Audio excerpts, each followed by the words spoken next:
వీడేమో నీతిమంతుడు వచ్చేసి దాన్ని పిఎం కేర్ ఫండ్స్ గా పేరు మార్చి అది ఆర్టీఐ కింద రాకుండా చేసుకుని ప్రజలకు చెప్పడంట. ఇవన్నీ చేస్తుంటే మేము వాడిని అడిగితే నీకేం వచ్చిందిరా? నువ్వు ఒక మాదిగ రిజర్వేషన్ పోరాట సమితిని పెట్టుకున్నాడు. మరి ఇక్కడ మాదిగోళ్ళ హక్కుల కోసం పోరాటం చేయి, ఎవడా పిండు? నువ్వు ఓసారి ఈ పార్టీ కోటి, ఓసారి ఆ పార్టీ కోటి, నీకెందుకు రాజకీయాలతోటి? నీ ఏ పార్టీ అధికారం ఉన్నావు, నీ హక్కుల కోసం పోరాటం చేయి. ఎందుకు సంకనాకుతున్నావు? ఎందుకు మాదిగోళ్ళ ఓట్లు ఓట్లు వేయిస్తానని చెప్తున్నావు? నీకేమొస్తుంది దాంట్లో? అంటే మాదిగోళ్ళ పేరు చెప్పుకొని కులం పేరు చెప్పుకొని నువ్వు నీ కుటుంబం బాగుపడాలని చూస్తే ఊరుకుంటారా?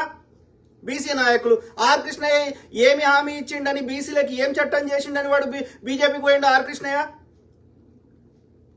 ఇంటి దొంగలతోటి వాడి స్వార్థం కోసం తప్ప వీళ్ళ వల్ల ఆ జాతులకు ఏం లాభం అవుతుంది? బీసీ చట్టం చేయమనండి, సపోర్ట్ చేయమంటున్నామా కాంగ్రెస్?